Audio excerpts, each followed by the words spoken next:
This is Continuum Drag, a podcast where we watch sci-fi, fantasy, and everything in between. This week, Legend, Episode 1. Don't you see the incredible possibilities for real adventure? The practical application of science and invention. I'm a good scientist. I can create what you can imagine. Doesn't that at least intrigue you? But you know, Ernest, I can't do it without you. Separately, you and I are heroes to no one. Together, we could become legendary. Welcome to Continuum Drag, the podcast in the wiki wild wild west. I'm Luke, here with my co-host Jordan. What's real, Jordan? Is that how you kind of felt about this? What, that it was like Wild Wild West? Yeah. Yeah, I did feel that way. I think we're gonna find. I think it may be a little more generous to this. Did you not like the movie Wild Wild West with Will Smith? No, I did not. Oh. I think there's a history of, sort of like comedy westerns and stuff, and I think I get what they're going for. Maybe not always all hits, but I think there's a good intention behind this, and I think it's supposed to just be like a fun romp, Well, we're starting a new series this week. It was suggested by a listener named Chris. So, Chris, we're getting into Legend from 1995, starring Richard Dean Anderson and John What's his name? John Delancey. There we go. Yeah. And an interesting pairing. I think they actually have pretty decent chemistry. However, I'm going to say this about John Delancey. He obviously mostly known as playing Q in Star Trek, I think, to most people. He has a very particular voice and sort of cadence already, and I like it. He has an interesting voice.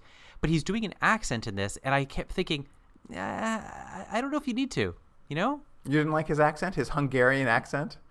That comes in and out? No. It was not one of my favorite things. I'm actually kind of hoping they just drop that backstory and he can just do his own voice. But I don't think they will. Have you ever heard of this show before? Well, it's funny. You mentioned, it was Chris is the viewer who mentioned it, right? Yes, correct.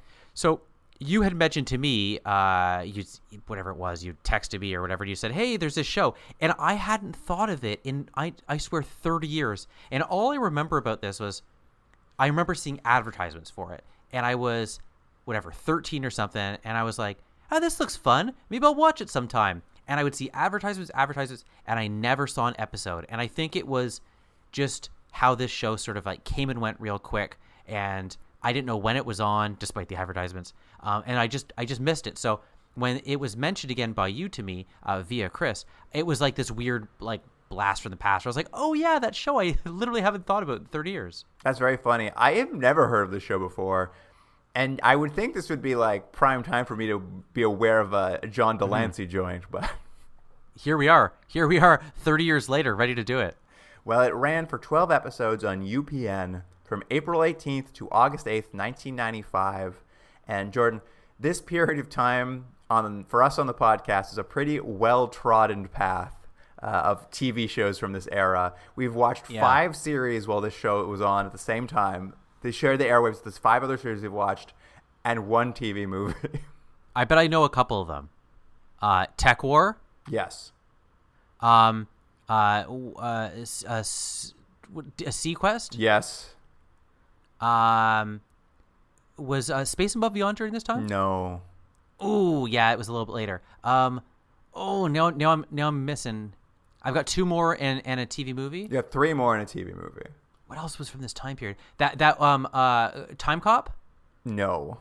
Oh, give me one. Forever Night. I should have remembered Forever Night. Oh, and RoboCop? No. Earth 2. Oh, Earth 2. I always forget about Earth 2. What else do we got? Sliders. Oh. You know what's funny? All those shows have this like ambiguous time period for me. I'm like, I know it was sometime between 1990 and 2000. Yeah, but no, it's Legend is playing with Forever Night, Sequest, Earth 2, Tech War, and Sliders. Anytime during the week, you could watch any of those shows. What a time for TV, huh? Just crazy stuff on. And the TV movie that was on during the run of the show was The Langoliers. Oh, yeah. The Langoliers. Real time in television right there. Mm-hmm. All right, Jordan, let's get into it. Yeah, I just want to mention a couple things, and I don't know if you noticed this. It's mostly just for you and I. We have a couple of what I would call a Continuum Drag All-Star cast in this. Oh, tell me. We have the guy who actor is Mark Aldair Ross. He plays a character in this who I cannot pronounce his first name, but his last name is Ramos. He's Bartok's assistant. He's in one episode of Space Above and Beyond. Okay. Mentioning this, he played Lieutenant Smith. Also, did you recognize Stephanie Beachman, who played Vera Slaughter in this? I did not. She was Dr. Westphalen in 23 episodes of Sequest. Oh. Yeah. Busy time for her, I guess. Yeah, and then one last thing was, so the director of this episode is a man named Charles Carell, who, has a very, very long resume of cinematography and directing. He also directed, weirdly, a ton of episodes of Stargate. It feels like maybe a Richard Dean Anderson was like, hey, get this guy, and I like him. He did a ton of MacGyver and a ton of Stargate. And he also, weirdly, was the cinematographer on both Star Trek 3 and Revenge of the Nerds 2. Nerds into Paradise, for anyone who remembers that one. Gotta work, I guess. Yeah, I know, it's bizarre. Anyways, that was just to set the stage. All right, well, here's the IMDb summary for Episode 1, Birth of a Legend. In 1876, Ernest Pratt, an imperfect man with vices, is a struggling writer of a series of books based on his popular and fictional character, Nicodemus Legend. After being mistaken as Legend, Pratt is enlisted by a helpless group of townfolk to once again help them against a powerful female landowner and the town sheriff in her pocket. And that was courtesy of Justin Bogan. I don't know why I laughed at that. Bogan was funny. I'll say something right off the bat. This is sort of like a comedy western action adventure show with some sort of kind of sci-fi elements in terms of these gadgets. How much the sci-fi elements are in, I don't know how much they will play in further episodes. I think they were a little less so in this one. But the one thing that I thought was weird is this whole episode kind of predicates on this sort of mistaken identity. And as you mentioned in the synopsis of this, in the opening, our main character is this guy named Ernest Pratt, who's a writer. And he has a very famous character called Nicodemus Legend that he writes about. And through like a series of mishaps, which we'll discuss, or whatever, people mistaken identity sort of thing, they think he is the person that he writes about. But I actually thought, weirdly, as that being the kind of crux of this episode, it wasn't very clear how people kind of made that connection. As I went on, I kind of realized, I'm like, oh, he writes in the first person. He's the person who's shown on the covers and blah, blah, blah. You kind of get it. But like for the first half of the episode, I'm like, they must know this is fiction. They're sold as fiction. You know what I mean? Like old tall tales from the West. So like why they would ever think the writer is the same, because he has a different name than the character. Did you feel the same way, or was that just something I kind of bumped on? No, I think it was a plot hole, because they do very early on be like, well, we put your face on the cover as if you're Nicodemus Legend. But I was just like, people aren't idiots. They can tell the difference between fiction and nonfiction. And like, it sounds like his character is pretty fantastical in the book. So it does imply that everyone in this movie is kind of stupid. Yes, I guess that's probably a nice succinct way of saying it. You have to take that premise that everyone, for whatever reason, is sort of gullible, and they all can't tell the difference between fact and fiction and writer and character. Why that is, it's because they need this to be set up in this way. But weirdly, as the overarching kind of like idea you need for this series as a whole, it's the weakest thing, I think, is that plot holes. I'm like, oh, that's a really big one we got to jump over. I mean, I think it mostly is because the writer thinks less of Hungarian people, so that's why he's written it this way. It is a bad Hungarian accent. But yes, it opens on a very quintessential Western scene. The James boys are robbing a bank. They've taken a kid hostage in a getaway, and who should swoop out of the sky on his glider or his legend wings but the Old West hero Nicodemus Legend. And as he's flying in at them, which I was just like, this is a terrible way to get the drop on people because they see you coming and you're just a target. They do, in fact, shoot and kill him in the opening sequence. Yeah. And then, of course, this is the reveal that it's actually Richard Dean Anderson as the author Ernest Pratt in San Francisco, 1876. And he's trying to finish his new book because his last one was a failure. And he seems pretty tired of writing these Nicodemus legend stories, essentially. Yeah, they sort of really established that he's in the twilight of his career. He's had quite a bit of success with these, but he's written a lot of them. They're sort of getting a little tiresome. He's gotten tired of doing it. They really push that he drinks too much and that he womanizes too much, and that maybe his best years are behind him. Is kind of where we are when we meet him. Yeah, he's a bit of a cad. Though I will say they didn't really push it that hard. Like him being a drunk and he being a womanizer. Like he's like not really a drunk and he's like just kind of a little bit flirty. Well, that's the funny thing, because this feels very much like it would air at about 8 o'clock, would you say? 7, 8 o'clock at night. Like it's fun and it has an adventure, but there's nothing really like even PG-13 in this. Would you agree with me? This is kind of like fun for the whole family. Yeah, it's a real G-rated show. Yeah. I will say my favorite part of the beginning of this is that his agent comes in to get him to go to a public appearance. And for whatever reason, they got Bob Balaban to play the part. I know, it's funny. Totally wasted. Though it has the biggest laugh for me here is that he comes in to get him and like to show he's a drunk.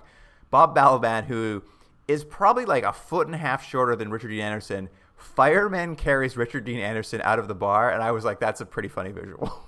Yeah. On a separate note, and we'll probably talk about this more as the series goes, but like Richard Dean Anderson at this time, and probably still to this day, is mostly known for MacGyver. That was a huge show. He was a huge TV star. And I get the sense that like he was like, I want to do something different. I want to have, a different image. And this is kind of what he picked. And obviously 12 episodes to whatever, how many 100 episodes they did in MacGyver was not quite the same success. But it does feel like he's like, oh, I could do something else. And he's a big enough star that like, yeah, we'll plop him in a Western with a mustache. Even though it's like, is it the best idea? I'm not quite sure yet. I'm not sold. Yeah, he's also himself doing a bit of an odd accent throughout the thing that comes and goes, which was, I think, a weird choice to make as well. Yeah, it's like I'll say this. I had a good time. It's a silly kind of fun show, but it's a little bit creaky, and I think I'll be curious to see. This is sort of a TV movie pilot. I'll be interested to see in future episodes how it gels, if it does, because it's like there's some elements there, but a lot of times you're like, huh, this could be better. Yeah, and the show kind of kicks off because word has come via the newspaper that a warrant is out for Nicodemus Legend's arrest, which, again, this is where the plot point comes up. It's just like, no one would ever do that. They know he's fictional. Like, they would either try to arrest the author or they would say someone was impersonating him. But anyway, in Colorado, a warrant is out for Nicodemus's arrest. Pratt has never been there before, and after he goes to a public appearance that doesn't go well. A lawyer from Colorado corners him and is just like, I need you to return to Colorado to testify on behalf of the Hungarian homesteaders who you helped by rerouting the course of a river, who are now, I don't know why they're going to court. Part doesn't make sense to me, but like he has to come testify on their behalf. Yeah, there's this weird like they kind of jump through several hoops to get him to Colorado, but it felt like it wasn't needed as much, because what it seems like, because very soon after a couple little things, he will go to Colorado, and it seems like he's there mostly to prove that he never was there before, that this has been a big misunderstanding. So it's like, I don't know why they needed even to add this extra part, because it almost seems like it should have been like he was like, oh, well, I'll go like clear my name, then have this warrant dropped. Well, and you make a good point here, because like she says, come testify on behalf of these homesteaders. He says, no, I'm not going to Colorado. He walks away. Literally 5 steps later, some like random thugs grab him, accost him. They're like, never go to Colorado, stay out of Colorado. They're sent, I guess, by the landowner. And he's like, okay, I'll go to Colorado. And it's just like, what? I know. Because maybe I don't know the laws of the 1870s in the United States very well. But if there's a warrant out for him, but he's in a different state, just don't go over there. Well, here's the thing. It's not even a state yet. The whole plot point of this is that Colorado isn't a state yet. Yeah. So it is funny, but it's like it's got to get him to Colorado, and I agree with you. It happens very fast, and it's like it's weird they threw these obstacles, and then we're like, we don't really care about the obstacles. I'm like, we didn't have to mention them. But the point is, he's going to go there, and he's going to try to clear his name. It is like someone sat down, they're like, well, the hero has to deny the call of action one time before he takes it. So he's like, no, I won't go. And then someone's like, don't go. He's like, yes, I will go. I'm like, well, you did your beats. You did. Yeah, it's true. It's true. He arrives there. It's Sheridan, Colorado. It's a very typical Old West, one dirt road set. Like you've seen this set a million times. Classic Old West.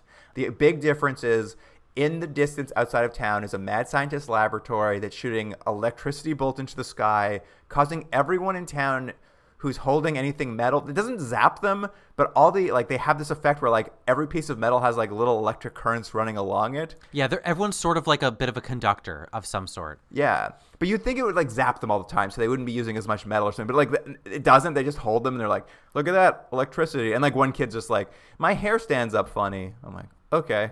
Yeah, it's just to give a hint that this isn't your everyday Western, something else. There's another element to it. There's a sci-fi element. But I think to your point, knowing that this is like a PG show, they're like, well, we don't really want too much to happen. We don't want anyone hurt or anything. So yeah, the little bit of electricity goes through their metal. They're fine. They're fine. It's a bit wacky. Yeah, that's right. He goes to see the sheriff to clear his name. The sheriff's like, hey, sorry, can't help you. The arrest warrant is out. This Vera Slaughter, the villain of this, is like the biggest landowner. I'm putting you into the little jail under my thing. And he's briefly arrested while Slaughter comes to visit and says, give me back my river. You moved it one time. Just move it back. And then he's bailed out by the Hungarians who are so thankful for their previous help in moving the river. And they've said the river now like 75 times. So he finally goes to like look at the river. Mm-hmm. It's evocative of nothing, but what he finds is a big rock that is magnetic. And he's just like, this is odd. Maybe I should go see that inventor that everyone's talking about who's shooting electricity into the air to see if he has something to do with this river. I do love it because I'm not sure how much is just a modern audience view of this or how much is an adult viewer's view of this. But it is funny. It's like, It's almost like you're watching like a cartoon and there's like an evil castle, Dracula's castle off, and they're like, hey, all this stuff's happening. It could be, do you think it's this evil castle there? I'm like, yes, of course it is. Of course it is. I love that no one else has put this together. But again, I sort of see this as like almost like a live action, fun, cartoony sort of thing. So I was like, I'll allow it. It's fine. I'm along for the ride. And he heads out there to the laboratory. It's run by Yanis Bartok, played by John Delancey here. Yeah. And he's got this very steampunk lab he's running. It's full of inventions. He's using electricity, which is a new invention. And he's constantly talking. He's like, you know what? I think electricity is the wave of the future. Check out my automatic coffee maker. Yeah, there's a few things I wasn't that big, and they drop a couple of like historical references which felt forced, and I just didn't think they needed to do it. Like there's a couple parts that are like actual, like there's an Edison thing that's like a character building sort of mention, but a lot of the other ones you're like, okay, you've already established it's the 1870s, you don't need to do this. The point about this is they're sort of doing a version of Nikola Tesla via like Pee Wee Herman is kind of what this guy is, So it's like, he's like, and it's like, I don't know if it works or doesn't work yet. I'll leave it to them, but it's a lot of like, yeah, he's got these things and like, he's like, oh, you want me to make you coffee? Here's my weird invention that makes coffee. And here's a weird invention that makes eggs or cracks eggs. And here's another weird invention that makes toast. And you're like, okay, that's fun, I guess. But I don't know if I'm supposed to take him serious or not. Like, I haven't quite figured out if I'm supposed to be laughing at him like, oh, he creates these inventions and they're kind of bad. Like, is he the dad from Gremlins? Or is it that he's misunderstood and what these inventions are actually great and they're going to be what's going to make, what's his name? Ernest Pratt actually make him Nicodemus Legend. I think that's what they're going for. Like, he'll never be able to reach these levels of this, tall tale, greater than fiction sort of character. So thus he'll have these tools and he'll be able to do that. But point being, he's sort of like Nikola Tesla meets Pee Wee Herman. Yeah, very much so. Bartok, He's very high tech. He used his electric things to move that river, obviously. Yeah. And why he did it was first, he's Hungarian, so he wanted to stand up for his countrymen, but also he wanted to stand up to a bully because he was run out of New York by Thomas Edison, who was stealing his ideas. Classic Thomas and Edison story. Like, we've all heard it a million times. Yeah. Also, to your point about Tesla. And he is a big fan of the Legend novels. So he actually spends some of his time recreating the inventions that Legend makes in his own novels. So he's made some of them in reality. And so he's just like, hey, I'll move the river and I'll just give credit to Legend. He's my hero anyway. Yeah, which again, to your point, it's weird. Because it would be like, I don't know, I'm trying to think of like a fictional character. Jack Ryan. You'd be like, hey, who moved the river? I'm like, Jack Ryan. They'd be like, that fictional character? I'm like, yep, it was him. It's true. It's like it's just doesn't like, make any sense. Yeah, exactly. But especially by the guy who has like the crazy inventor in your city. It's just like, oh, it probably was him, not the fictional character. Yeah, it's like it's not you, crazy man, who has inventions that look like they could like shape the ground in some ways, maybe even move a river. He's like, no, it was a fictional character, and everyone goes, it adds up to me. Could you understand his explanation for how he removed the river? I couldn't understand how that would have worked. No, I think it had something to do with a series of explosions. How they had to do with magnets, I don't know. That I think it was like explosions that would push the water over, and in a way of like reshaping the yes, or geographically placed to reshape the actual landscape so the water flowed in a different direction. I think that's what he was doing. I see. At any rate, Pratt's not happy. He asks Bartok to clear his name. Bartok's like, fine, I will. Like, I just thought this was a fun thing to do that you would enjoy as the author of it. But if you don't, let's get in my steampunk electric car. Yeah. That I believe he's like, I call it the Bartok Go machine or something. And then he's like, but I based it on the one from your novel. You called it something boring, the Land Rover. Yeah. I mean, it's fine. It's fine. It's a steam-powered car. You're like, it's fun. They head back. They find the sheriff at the saloon, and as they're about to come clean and Pratt's going to tell them everything that happened, they're interrupted by a reporter from New York City who's just like, I'm here to cover the story because this Legend character saving these townsfolk is giving everyone hope, so I hope no one comes along and ruins my story by saying the real truth. Yeah. So it causes Pratt to like... him and He's like, should I reveal that I didn't do it? And while he's deciding what to do, Slaughter, the villainous Slaughter's son, walks in and tries to goad Pratt into a gunfight. Pratt mostly talks his way out of it with like a long-winded story about how he dresses like a child or something. Yeah, I think the scene, it doesn't quite work, but I think what they're trying to get across is that while he doesn't have the same sort of physical capabilities of the character he's written and that people expect from him, he is someone who's intelligent and quick and quick on his feet, in fact, so he can kind of talk his way out of situations, which he does a couple times in this episode, where it's like you expect it to be the big adventure thing where he like punches out the guy, but he talks his way out instead.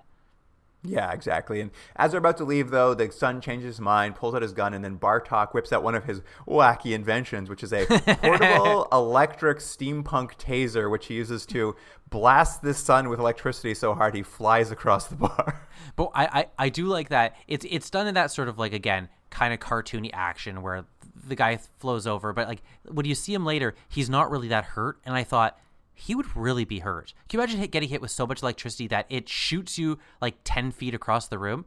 You probably have some internal damage. It looked pretty hard. But it was very cartoonesque, so that was okay. Bartok is now really, he's like, Pratt, you and me need to team up. I can make the inventions. You can be the face of the operation as Legend. We can have crazy adventures together. It'd be great. And they go into a montage, a wacky sped up montage to like the goofiest Western music where he's just getting dressed. They're just putting different clothes on him. Yeah.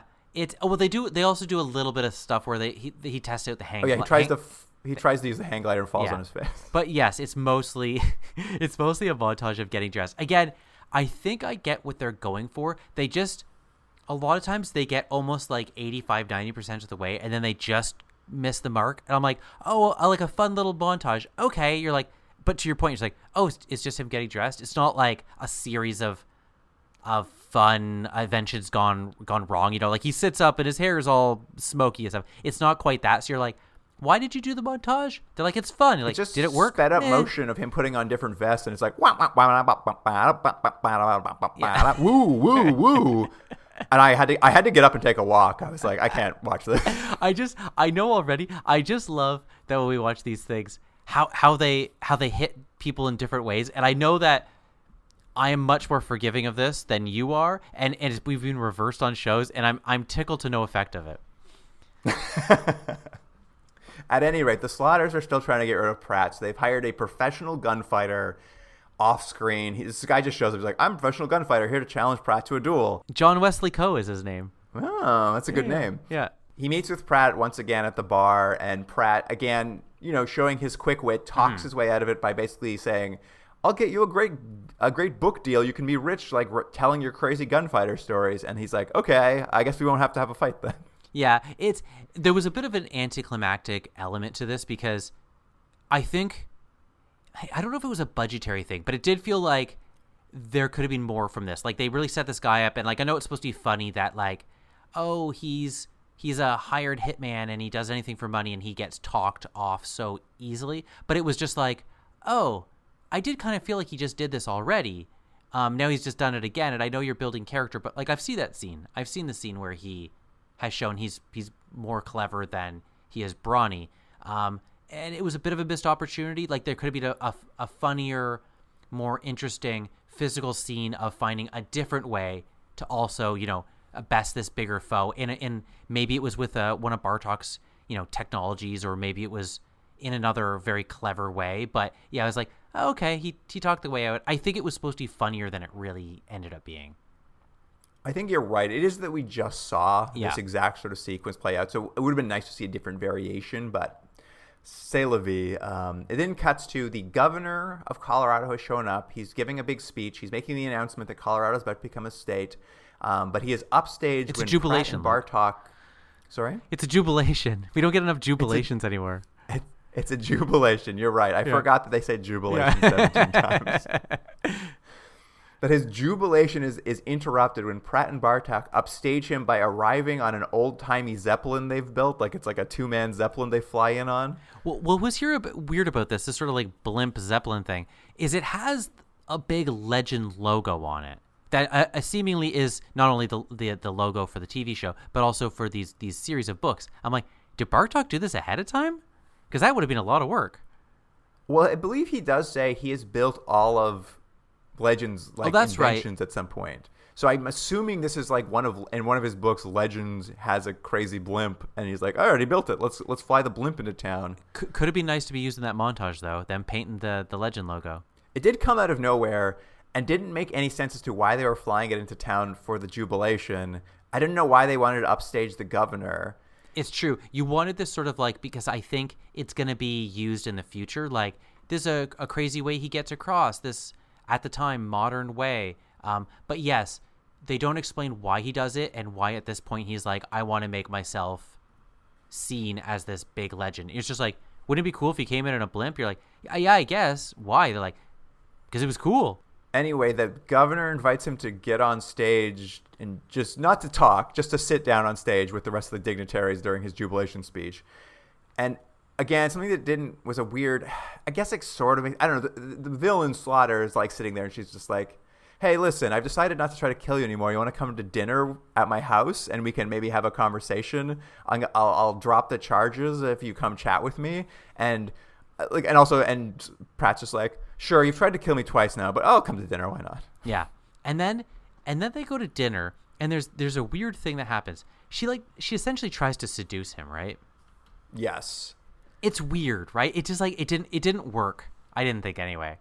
Well, and then she tries to seduce him, and he's kind of like, I don't know. And he's like, how about this? I want to build a bunch of factories or something. What if I let you run for governor, and then you could be the governor, and like we both would get rich? And he's just like, I'm good. Like, I don't trust you. You're the bad guy. And I was just like, what was this dinner about? The dinner was about getting him the information about the factories, because he leaves and he's just like, she told me about factories, but factories don't make sense. I'm like, they don't? He's just like, we got to go break into her Denver office at Slaughter Amalgamated to find out what she's really up to. Yeah, it was weird. It was weird because it was two scenes. You're like, it feels like one of these didn't need to be there, because what you sort of need to do is have Bartok be involved. But this whole scene could have been drop out of the show, because you just need Bartok and Legend, as he's being, go to this place and break into the safe and get information, because that's the scene, and it's the more fun scene. But why they added this dinner scene, I don't know, because then that night they use some acid, they break into a safe, they get all the information, they find out that yes, she has plans to build a bunch of stuff, but to have that be a viable business, she needs a railroad to go through it, and the railroad only has one place it can go through, and that place now is ruined because that river is there. So they need to move the river back so the railroad can come in, thus business will come in, thus the land she has is worth a lot more money. It's a real classic land grab kind of plot, and also, I don't know if they needed papers to prove that. Like, you could very easily figure that out based on her wanting to move the river back. Like, I was like, you already know she's building stuff. Like, it's obvious what she wants to do. Yeah, I didn't even follow the river plot of it. I just was just like, so she's doing a land grab? I was like, so she wants the Hungarian land or something? It has to do with where the river is. That's why, because the river is now in the way. Okay, I just couldn't follow. And then they're like, a land grab's illegal. And they're like, wait, no, it isn't unless it's a state. So it's fine for now. She just needs to get it done for the statehood. I'm like, it was like so much information. Like, the best part of it was putting acid on a safe door to make the safe door fall off. Yeah. And the rest of it was just like, I was like, what are we talking about? That was a weird addition that you mentioned, is to say, this all seems illegal. They're like, no.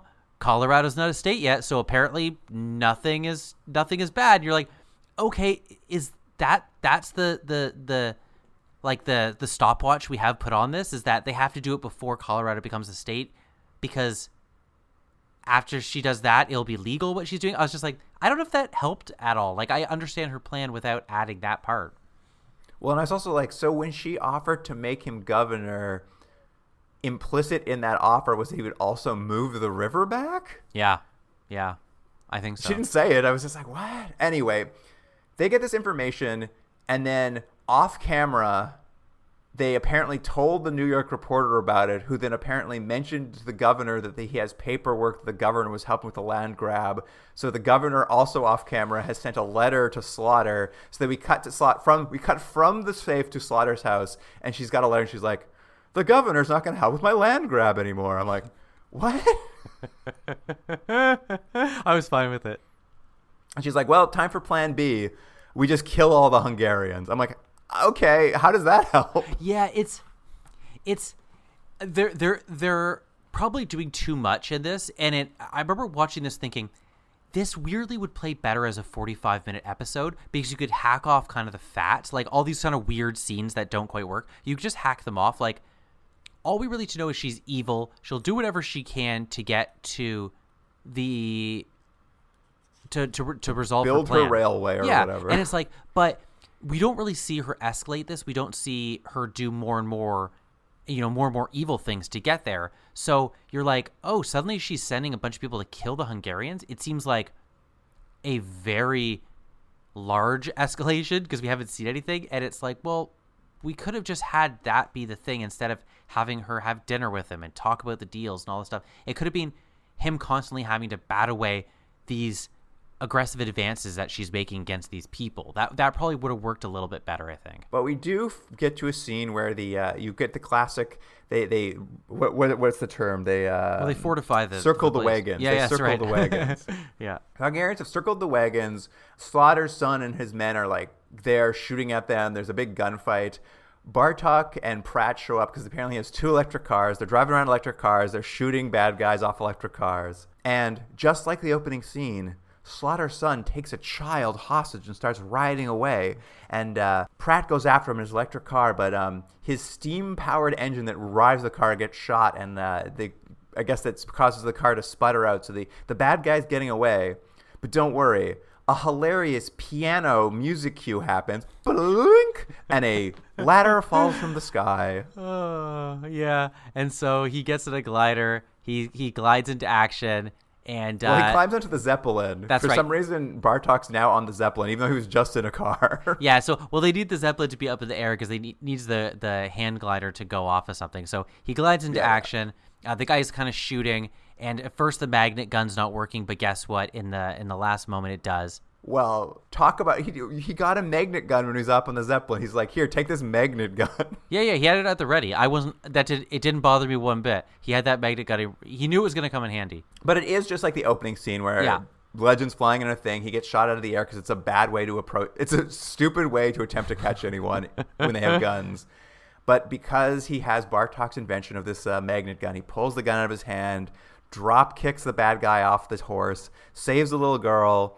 And then we haven't mentioned it, but there was some implication early in the episode that he either likes or dislikes livestock. Sometimes it seems like he likes it, and sometimes it seems like he doesn't. So the horse the guy was riding on follows him. They do a comedy scene where he's trying to run away from a horse that likes him. Yeah, he kind of mentioned like one big difference between him and the character Legend that he writes is that he's not comfortable with horses, so he doesn't really ride horses. So that was like, isn't it funny? He's becoming more like Legend, and this horse likes him. But I guess there's also a joke at the start where he reads the charges against Legend in Colorado. It's just like mischief, violation of public trust, damage to public property, and the last one's just like scaring livestock. And he's so upset that they said he scared livestock. Like that's the thing he's most offended by. And I was like, so I wasn't sure how that affected the horse. It all made no sense to me. Luke, the important thing is they save the day. They get to all go to the pub or whatever it's called, the saloon. We got to tie up all the loose ends. We see that the gunfighter has got a book deal. Done. The lawyer who they've been setting up as his love interest is now in love with the gunfighter out of nowhere. So, like, I guess she's not a regular character. Yeah, I don't think she is. And then this is the other, like name drop. They mention Oliver Wendell Holmes is like, that's his lawyer. Or her lawyer. Yes, and you're like... Slaughter has hired a lawyer for his son, this guy. Yeah, and he's eventually served on the U.S. Supreme Court. That's the joke. And you're like, oh. Did you know that offhand, or did you have to look it up? No, I didn't know it offhand. I knew the name was just like, I was like, there's something there. And I looked up, I'm like, oh, so that's the joke for like everyone's dad, I guess. And then like the two characters were like, Bartok's like, you should stay in Colorado. And he's like, nah. And then Bartok's like, come on, man, you should stay. It'd be cool. He's like, nah. He's like, we could be partners. He's like, nah. And he goes, he's like, you should stay. And he goes, no, I won't. And he goes, come on. And he goes, all right.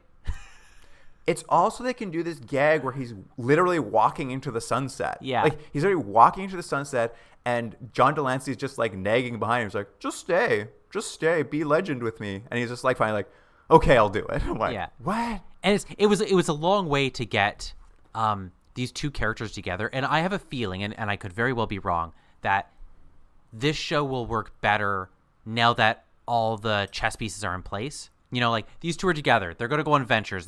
They know what the kind of tone is. Whether it will work or not, I'm not sure. I mean, maybe varying degree on how much you find this amusing or don't find amusing. But I think this did a lot of work to set up, and the setup wasn't, I don't know if it was needed so much. Like we're saying, like, it's like there's a big plot hole of people thinking he's this fictional character. So it's almost like maybe don't mention it so much, you know, or in a different way, and just kind of get into the story. Whereas by focusing on it so much and then like an hour and a half movie pilot, it's like, I don't know. This would be better if we just got into the show. You make a good point. Like maybe if they just had started median res, it's just like these two are running around doing adventures.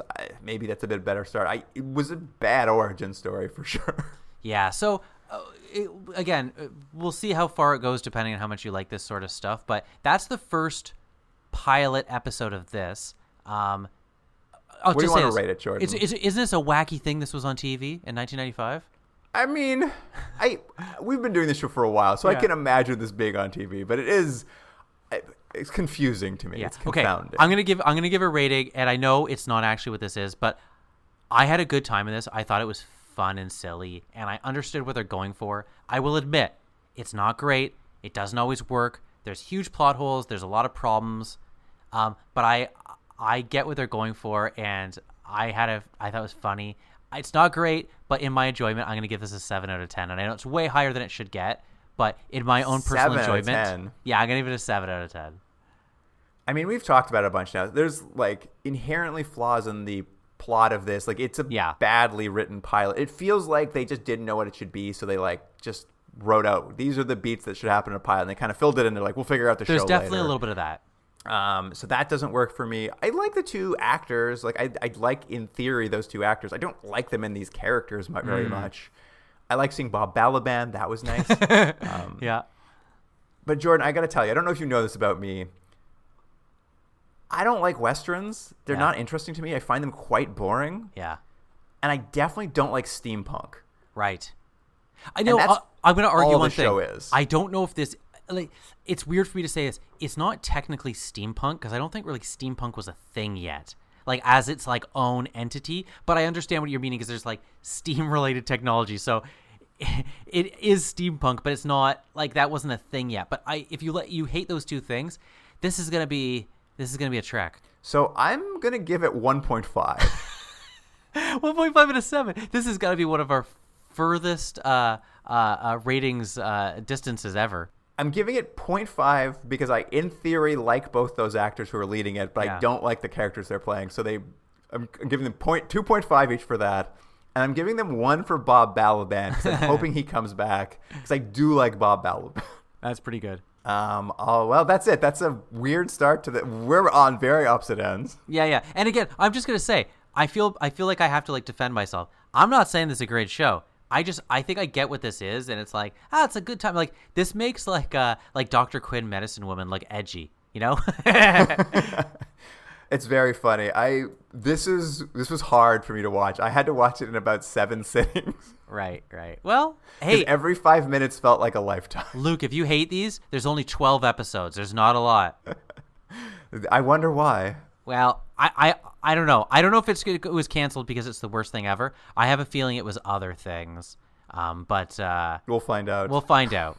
Well, listener, if you have any thoughts on Legend, you can reach us at continuumdrag@gmail.com. And, of course, on Instagram, X, and Facebook. We're going to have clips from it. You'll see wacky inventions. You'll see... montage. You'll see a bad montage. You'll see a mustache, a guy in a mustache. There probably is. You're probably right. There's probably very little to actually pull. I don't know. I'm personally always a little bit tickled when you really hate something because I could just feel it. I could feel it from the beginning, and I'm just like, oh well, it's just a silly little show. Let's not take it too seriously. But you're just seething. I knew you'd like it. I didn't know how much you'd like it. It's just silly.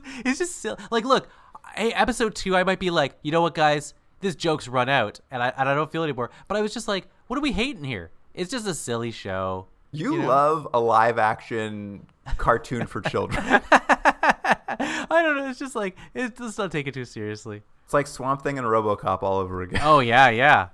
We're finding some themes here. All right. Well, listener, thank you for joining us. And Jordan, see you in the next one. I'll see you then. Can't get enough Continuum Drag? Commission a bonus episode for charity. Want us to watch an episode we missed after using the escape pod or during a best of run? No problem. Is there an episode of a series we've never watched or a TV movie you want us to cover? You got it. Wish we'd comment on your favorite movie, content, or other weird media? Sure, why not? All you have to do is make a donation to one of the charities selected by past guests on our website. We suggest a donation of $50 per television hour of content we're watching, but everyone's means are different, so give what you can. Get all the details about bonus episodes for charity on our website, continuumdrag.podbean.com, or follow the links in our social media profiles. Continuum Drag is recorded in Ontario, Canada, and Seoul, South Korea. Theme music by James Rick Seidler. Produced by Jordan Dullock and Luke Black. Special thanks to Aaron Hughes.